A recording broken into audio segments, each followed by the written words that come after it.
नमस्कार प्रेक्षकांनो, आजच्या भागामध्ये आपण बघूया. इथे मंजिरी रायाला म्हणत असते की राया, तू माझ्या सगळ्या इच्छा पूर्ण करतोयस ना. अरे पण माझे आता दिवसच किती उरलेले आहेत. तेव्हा इथे राया म्हणत असतो, ए मिस फायर, असं बोलू नकोस ग. तू कशाला सोडून जाण्याची गोष्ट करतेस? तुला माहिती आहे, तू निदान माझ्या प्रेमासाठी तरी राहा ग. माझं तुझ्यावरती खूप प्रेम आहे मिस फायर. मी खरंच तुझ्यावरती खूप जास्त प्रेम करतो. असं म्हणाल्यानंतर इथे राया म्हणत असतो, अरे मी हे काय बोललो, माझ्या तोंडून काय निघालं? आणि तो स्वतः आता इथे टेन्शनमध्ये आलेला असतो. तेवढ्यातच इथे मंजिरीची तब्येत खूपच जास्त बिघडलेली असते. मंजिरीला श्वास घ्यायला सुद्धा त्रास होत असतो.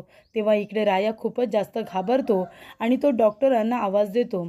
डॉक्टर आणि नर्स धावत पळत दोघे आता बाहेर येतात आणि सगळ्यात आधी तर डॉक्टर मंजिरीच्या तोंडाला मास्क लावतात आणि मंजिरीचा जीव वाचवण्यासाठी सगळ्यात पहिले प्रयत्न सुरू करतात. तेव्हा इथे डॉक्टर आणि नर्स आपल्या परीने आता तिचा जीव वाचवण्याचा प्रयत्न करत असतात.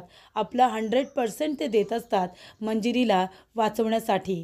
तेव्हा इथे राया म्हणत असतो, डॉक्टर अहो काहीतरी करा हो, माझ्या मिस फायरला वाचवा हो. तेव्हा इथे आता डॉक्टरसुद्धा टेन्शनमध्ये येतात.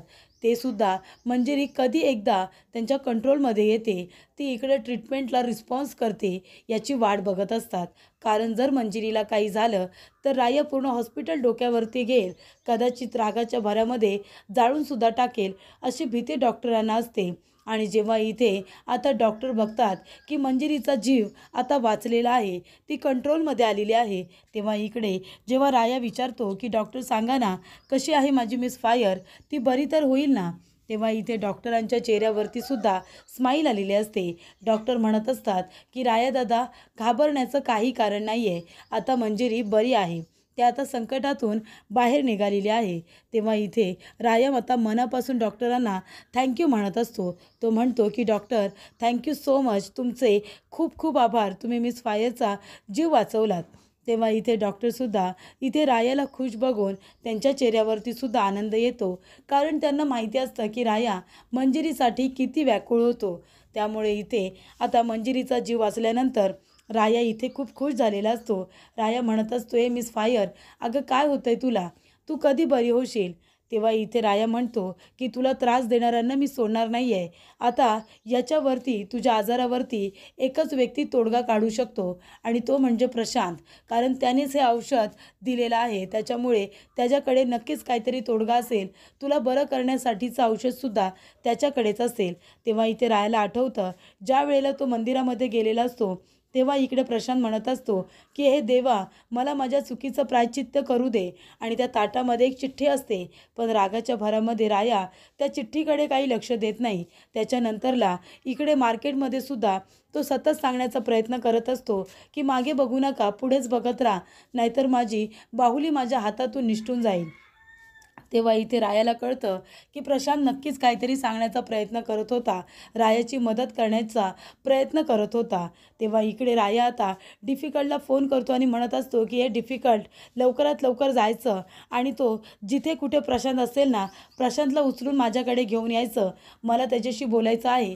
काही झालं ना तरीसुद्धा आज मी त्याला सोडणार नाही आहे. त्यानंतर प्रेक्षकांनो, इकडे प्रशांतला आधीच जयने किडनॅप करून ठेवलेलं असतं. तेव्हा इथे जय म्हणतो की प्रशांत, चल तू तुझा हात पुढे कर. तेव्हा इथे प्रशांत आपला हात पुढे करतो. तेव्हा तो म्हणतो, असा नाही रे, मी काही तुला भीक देतोय का? मी तुला भीक देत नाही आहे, तर असा हात करायचा. तर इकडे घड्याळ घालण्यासाठी त्याने आता त्याला हात पुढे करायला सांगितलेला असतो. तेव्हा इकडे जय प्रशांतच्या हातामध्ये घड्याळ घालतो. तेव्हा इकडे प्रशांत म्हणत असतो की हे काय घड्याळ? तेव्हा जय म्हणतो, हा मग काय, मी तुला बघ घड्याळ गिफ्ट करतोय आणि हे साधंसुद्धा घड्याळ नाही आहे, हे जादूचं घड्याळ आहे, जादूचं. याने खूप फायदे होतात. तेव्हा इकडे आता जयने आपल्याला घड्याळ का दिले हा प्रश्न प्रशांतला पडलेला असतो. प्रशांत म्हणतो, पण कशासाठी? हे घड्याळ तू मला कशासाठी दिलेस? तेव्हा इकडे जय म्हणत असतो, अरे कशासाठी म्हणून काय विचारतोयस? तुला माहिती आहे का, या घड्याळाचे खूप फायदे आहेत आणि ते फायदे तुझ्यासाठी नाही रे, माझ्यासाठी आहेत. तुला माहिती आहे, या घड्याळामुळे आहे ना, तू जिथे कुठे असशील, काय माती खाशील, हे सगळं मला कळेल. म्हणजे आज कसं तू रायाला किती वेळा तरी सांगण्याचा प्रयत्न करत होतास ना, की मंजिरीला कुठलं औषध द्यायला पाहिजे किंवा मंजिरी कशी वाचली पाहिजे. वारंवार त्याला सांगण्याचा प्रयत्न करत होतास, पण रागाच्या भरामध्ये त्या रायानेच तुझं काही ऐकून घेतलं नाही. म्हणून ते बरं झालं. पण आता आहे ना, हे एक घड्याळ तुझ्या हातामध्ये असेल आणि तू जिथे कुठे असशील ना, सगळं मला कळेल की तू कुठे जातोयस. त्याच्यामध्ये आहे ना, माझा मोबाईल ह्या घड्याळाला कनेक्टेड असणार आहे. त्याच्यामुळे तू मला या स्क्रीनवरती सुद्धा दिसशील आणि त्याचबरोबर याच्यामध्ये एक कॅमेरा आहे, मायक्रो कॅमेरा.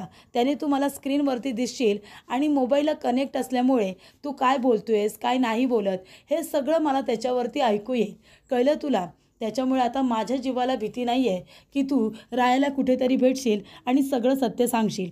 आणि कसं आहे, एक गोष्ट लक्षात ठेव, याला तर कॅमेरा आहे, तुझा आवाजसुद्धा मला ऐकू येणार.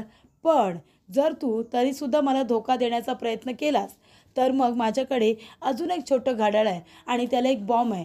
ते घड्याळ मी तुझ्या मुलीच्या हातामध्ये घालीन. मग काय होईल माहिती आहे ना? मग बूम. तेव्हा इथे प्रशांत खूपच जास्त घाबरतो. तेव्हा इथे जय म्हणत असतो, हे बघ माझ्या कानामध्ये आहेत ना, सतत आता हे कॉर्ड असणार आहेत, हे ब्लूटूथ असणार आहेत. त्याच्यामुळे तू काय बोलतोयस, कुणाला जाऊन भेटतोयस, हा सगळा आवाज मला येणार आहे. त्याच्यामुळे जर तू जरा तरी शहाणपणा करण्याचा प्रयत्न केलास आणि त्या रायाला भेटून सत्य सांगण्याचा प्रयत्न केलास ना, तर मला लगेच कळेल. आणि मला जर कळलं की तू मला फसवण्याचा प्रयत्न केला आहेस, माझ्या विरोधामध्ये कट रचण्याचा प्रयत्न केला आहेस, की मी तुझ्या बायकोला आणि मुलीला अजिबात सोडणार नाही आहे. ही गोष्ट लक्षात ठेव. कळलं तुला? तेव्हा इकडे आता प्रशांत पूर्णपणे टेन्शनमध्ये आलेला असतो. प्रशांत म्हणतो, अरे देवा, याने मला आता पूर्णपणे त्याचा गुलामच बनवून ठेवलं आहे. आता तर मी रायाला सांगू शकत नाही की इथे मंजिरीला वाचवण्यासाठी कुठला अँटीडोस दिला पाहिजे ते. तेव्हा इथे आता जय म्हणत असतो, चला आता बोला काय करायचं. तर आता तू एक काम कर, तुला इथे बसायची गरज नाही आहे. तू आता गेलास तरीसुद्धा चालेल. आता तू आझाद पक्षी आहेस रे. आता तू गेलास तरी चालेल. पण आता तू असा पक्षी आहेस की त्याची मिनटाची खबर मला राहणार आहे, अगदी सेकंदाची सुद्धा. तेव्हा अतिशहाणपणा करायचा नाही, रायाला भेटून सगळं सत्य सांगायचं नाही. कारण मला माहिती आहे मंजिरीला वाचवण्याचं एकमेव अँटीडोस फक्त तुझ्याकडे आहे. कळलं का? त्याच्यामुळे रायाला भेटायचं नाही, मुलीकडे आणि बायकोकडे जायचं. त्यानंतर प्रेक्षकांनो, इकडे आता उमा, त्याचबरोबर निखिल आणि नाना तिघेजणं गप्पा मारत असतात. तेव्हा निखिल म्हणत असतो की मी काय म्हणतो, मला असं वाटतं जीजी की आपल्या मंजिरी ताईला इथे बरं वाटत नाही आहे. आपण तिला मुंबईला घेऊन गेलो तर मोठ्या डॉक्टरांकडे, तिथे गेल्यानंतर नक्कीच ती लवकर बरी होईल. तेव्हा इकडे नाना म्हणत असतात, अरे काय बोलतोयस, कुठे मुंबईला घेऊन जायचं आपल्या मंजिरीला? अरे मुंबई किती लांब आहे आणि तिथे आपलं कोणी नातेवाईकसुद्धा नाही आहे, आपण तिथे कुणाकडे जायचं? तेव्हा इकडे निखिल म्हणत असतो, अहो नाना असं काय करताय, ताईची मैत्रीण आहे ना ती अबोली, ती मुंबईमध्येच असते ना. अबोली जेव्हा इथे आली होती तेव्हा तिने ताईला किती मदत केली होती. मग जर ती आपल्या इथे येऊन ती जर ताईला इतकी मदत करू शकते, तर आपण तिच्याकडे मुंबईला गेलो तर ती आपली मदत करणार नाही का? ती आपली जरूर मदत करेल. तेव्हा इकडे उमा म्हणत असते, तू पण बरोबर बोलतोयस रे, पण मुंबईला कसं घेऊन जायचं? नाना म्हणत असतात, नाहीतर काय, आता इथे सुद्धा आपली मंजिरी आहे ना, आणि तिला मुंबईची औषधं जमणार आहेत का? तिला इथली औषधं जमत नाही तर तिला मुंबईची औषधं काय जमणार आहेत? तेव्हा नाना म्हणत असतात की हे बघ उमा, अगं आपल्या मंजिरीला फक्त आयुर्वेदिक औषधं चालतात. आता तिचा मामा आहे ना, तिला तो आयुर्वेदिक काढे, आयुर्वेदिक औषधं देतोय ना, ती घेते, त्याचा आराम आहे तिला. मग आता तरीसुद्धा मुंबईला नेण्याचा हट्ट कशाला? तेव्हा इकडे निखिल म्हणत असतो, तरीसुद्धा मला वाटतंय की आपण ताईला घेऊन गेलं पाहिजे. तेव्हा उमा म्हणते, ठीक आहे, निखिल म्हणतोय ते पण बरोबर आहे. मंजिरीला बरं करण्यासाठी आपल्याला तिला शहरात जरी घेऊन जावं लागलं ना, तरीसुद्धा आपण नेऊया. मी बाळाजवळ बोलते आणि त्याच्याकडून परवानगी घेते. तर आपण आता पैशांची जुळवाजुळव करून ठेवूया. गरज पडली तर आपण मंजिरीला मुंबईला घेऊन जाऊ. त्यानंतर प्रेक्षकांनो, प्रशांत घरी जायला निघालेला असतो. प्रशांत जात असताना इथे आता जय मुद्दामून फोनवरती बोलत असतो. फोनवरती बोलल्यामुळे त्याला सगळा आवाज त्याच्या घड्याळातून आता ऐकू येत असतो. तेव्हा इकडे जय जेव्हा म्हणतो काय रे प्रशांत, तेव्हा प्रशांत आजूबाजूला बघायला लागतो. तेवढ्यातच इथे प्रशांत आता म्हणतो की आता मी कितीही प्रयत्न केले की रायाला सांगण्याचा की मंजिरीला वाचवण्याचा कुठला मार्ग आहे, तरीसुद्धा या जयने माझ्या हातामध्ये जो घड्याळ बसवला आहे त्याच्यामुळे त्याला सगळं काही कळेल आणि कदाचित माझ्या मुलीच्या आणि बायकोच्या जीवाला धोका निर्माण होऊ शकतो. त्यामुळे मी आता रायाला काही सांगू शकणार नाही आहे. तेवढ्यातच इथे डिफिकल्ट आणि रायाचा दुसरा मित्र हे दोघेजणं आता प्रशांतच्या डोक्यामध्ये काळी पिशवी टाकतात आणि प्रशांतला पकडून घेऊन जात असतात. तेव्हा जय म्हणतो की आता याला कुणी किडनॅप केलं, याच्या तोंडावरती कुणी आता ही काळी टोपी टाकले, कोण घेऊन जाते याला. तेव्हा इकडे आता जय म्हणत असतो अरे देवा, ही तर त्या रायाची माणसं आहेत, आता प्रशांतकडून सगळं वधून घेत आहेत की काय. जर प्रशांतने तोंड उघडलं ना तर त्याच्या बायकोला आणि पोरीला मी तरी जिवंत सोडणार नाही आहे. त्यानंतरला इथे डिफिकल्ट आणि त्याचा मित्र दोघेजण प्रशांतला घेऊन आता रायाकडे आलेले असतात आणि म्हणतात की घे हा बघ तुझा बाप, आता बोल त्याच्याशी काय बोलायचं आहे ते. तेव्हा प्रशांतच्या डोक्यातली टोपी काढली जाते. तेव्हा इथे आता राया म्हणत असतो की बोल प्रशांत, आता खरं खरं बोल की जे औषध मंजिरीला दिलेलं आहे, मिस फायरला दिलेलं आहे, त्याच्यावरती काही औषध आहे का, म्हणजे तिला बरं करण्यासाठी सुद्धा तुझ्याकडे काहीतरी औषध असेल ना. हे बघ मला माहिती आहे ते जय घोरपड्याने इथे मिस फायरला हे औषध खायला दिलेला आहे आणि म्हणूनच तिचा जीव धोक्यात आलेला आहे. तेव्हा मी तुला प्रेमाने विचारतो प्रशांत, मला खरं खरं सांग, तिला कुठलं औषध दिलेस आणि त्याच्यावरती काय आता ट्रीटमेंट असू शकते, खरं सांग. तिचा जीव धोक्यात आहे रे, तिचा जीव कधीसुद्धा जाईल आणि ती बिचारी स्वतःच्या जीवाशी आता झुजते, मरणाच्या दारात उभी आहे ती. Please Prashant please. अरे ती तुझा किती विचार करते तुला माहिती नाही आहे. त्या बिचारीने तुला काही मी बोलू नये, तुला मारू नये म्हणून तिने माझ्याकडून वचन घेतलं आहे. त्यामुळे ती जर तुझा इतका विचार करते फॅमिली म्हणून, मग तीसुद्धा तुझी फॅमिलीच आहे ना, मग तू तिचा विचार अजिबात का करत नाही. हे बघ मला असं वाटतंय की तू सुद्धा तिची एकदा अवस्था बघ रे, बघ ती किती व्याकुळ झाली. तेव्हा इकडे जय म्हणत असतो की अरे देवा, हा राया आता रडण्याचं नाटक करतोय. ए बाबा मध्येच काही बोलू नकोस प्रशांत, जर तू बोललास ना काही तर मी मात्र तुला माफ करणार नाही, मी तुझ्या बायकोला आणि मुलीला मारून टाकेन. तेव्हा इकडे आता प्रशांत पूर्णपणे टेन्शनमध्ये आलेला असतो, कारण त्याला मदत करायची असते पण त्याच्या हातामध्ये घड्याळ असतो. तेव्हा इच्छा असून देखील तो काही बोलू शकत नाही. तेव्हा तो म्हणत असतो अरे राया, माझी किती इच्छा असली ना तरीसुद्धा मी काहीच बोलू शकत नाही आहे, कारण का तो ऐकतोय, तो जय सगळं ऐकतोय. त्याने माझ्या हातामध्ये हे घड्याळ घातले, त्याच्यामुळे त्याला सगळं ऐकू जाईल. मी जरी काही बोलायला गेलो तर आणि कदाचित मग माझ्या मुलीला आणि बायकोला तो मारेल, म्हणून मी आता काही बोलू शकत नाही. तेव्हा इथे जय आता रागवतो. तेव्हा इकडे रायाला खूप जास्त राग आलेला असतो. राया म्हणतो काय रे ये, मगापासून प्रेमाने सांगतोय, तुला अक्कल नाही आहे का, कळत नाही आहे तुला प्रेमाने सांगितलेलं. तेव्हा इकडे राया आता रागवतो, त्याचं तोंड पकडतो आणि म्हणतो अरे इथल्या इथे तुला जित्ता जाळला असता, तुला जित्ता गाडला असता, कळलं का. पण काय आहे ना, मिस फायरला मी शब्द दिला आहे, तिने माझ्याकडून वचन घेतलं आहे की तुला काही बोलायचं नाही, तुला काही करायचं नाही म्हणून, कारण तू रुचिताचा नवरा आहेस म्हणून तिने माझ्याकडून हे वचन घेतलं आहे. म्हणून हे बाबा, अरे हे बाबा तुझ्यासमोर आहे ना हात जोडतोय, हे बघ हात जोडतोय रे, माझ्या मिस फायरला वाचव, माझ्या मिस फायरला वाचव. तुझ्याकडेच त्याच्याबद्दलचं औषध असेल मला माहिती आहे, म्हणून मी इथे आलोय तुला घेऊन, ही शेवटची संधी देतोय तुला, माझ्या मिस फायरला वाचव. तेव्हा इकडे प्रशांत आता गप्प बसतो. तेव्हा राया म्हणतो कळत नाही तुला, अक्कल नाही आहे तुला, डोक्यात शिरत नाही आहे का. अरे तुझ्यामुळे मिस फायरची अवस्था आहे, त्या जय घोरपड्याने तुला किती पैसे दिलेत सांग ना, किती पैसे दिलेत म्हणून त्याचं सगळं ऐकतोयस आणि तुला तुझ्या कुटुंबातल्या मेंबरची काळजी नाही आहे का. अरे मी तर परका आहे तरी मला मिस फायरची इतकी काळजी वाटते, तू तर तिच्या कुटुंबाचा भाग आहेस ना, तुला वाईट वाटत नाही आहे का. तुझ्यामुळे मिस फायरचा जीव गेला तर तुला चालणार आहे, तुला वाईट नाही वाटणार. अरे तोंड कसं दाखवशील रे, स्वतःचं तोंड कसं बघशील आरशात. चल मिस फायरची अवस्था बघ, चल चल तुझ्या डोळ्याने बघ, चल बघ तिची काय अवस्था करून ठेवली आहेस तू. अरे बघ हसती खेळती सगळ्यांना हसवत राहणारी मुलगी, सगळ्यांना आनंद देणारी मुलगी, आज तिची काय अवस्था करून ठेवली आहेस ना ते बघ तू. तेव्हा इकडे रायाचा मित्र म्हणत असतो की राया दादा, अरे कशाला त्याच्याबरोबर बोलत वेळ वाया घालवायचा, इथल्या इथे ठोकूया त्याला, सगळं काही खरं खरं सांगेल. तेव्हा इकडे राया म्हणत असतो की हे प्रशांत, अरे बघ रे तिच्याकडे बघ, तिची काय अवस्था झाली बघ, मृत्यूशी झुंज देते बिचारी, मृत्यूच्या दाराशी उभी आहे आणि मला तिचे हे हाल बघवत नाही आहेत. हे बघ, तिचे हाल तुझ्यामुळे जर झालेत ना, आणि जर ते औषध तू दिलेस तर मी तुला कधीच माफ करणार नाही. मिस फायरला जर काही झालं ना तर तुला कधीच सोडणार नाही, ही गोष्ट लक्षात ठेव. तेव्हा इकडे जय म्हणत असतो की चला, माझं काम झालेलं आहे, म्हणजे हातामध्ये घड्याळ घातले त्याचा नक्कीच काहीतरी उपयोग होतो आहे. म्हणजे इकडे आता अजिबात सांगायला तयार नाही आहे प्रशांत. आता रायाकडे शेवटची संधी होती, पण प्रशांत काही बोलायला तयार नाही आहे. त्याच्यामुळे आता मी प्रशांतच्या बायकोला आणि मुलीला सोडून देतो. मी निश्चिंत होतो, कारण त्या घड्याळाचा चांगला फायदा झालेला आहे. प्रशांत तोंड उघडायला अजिबात तयार नाही आहे. त्यानंतर प्रशांत म्हणत असतो, काय रे, तुला कळत नाही आहे का? इतक्या वेळा प्रेमाने सांगतोय, कळत नाही आहे तुला? अरे मला तर असं वाटतंय ना की तुला इथले इथे गाडून टाकावं रे. माझी तर खूप इच्छा आहे, पण मिस फायरला मी शब्द दिला आहे आणि तू रुचिताचा नवरा आहेस ना, म्हणून मी तुला काही बोलत नाही, कळलं ना? सांग ना बाबा, सत्य सांग ना, काय आहे ते. तूच दिलं आहेस ना औषध मिस फायरला, मग सांग ना. तेव्हा इकडे प्रशांत म्हणतोय, राया गप्प बस, कळलं ना? मी नाही दिले औषध. का विचारतोयस तू मला सारखं सारखं? मी काही केलेलं नाही आहे. तेव्हा राया म्हणतोय, गप्प बसा, तूच केलेस हे सगळं, तूच केलेस.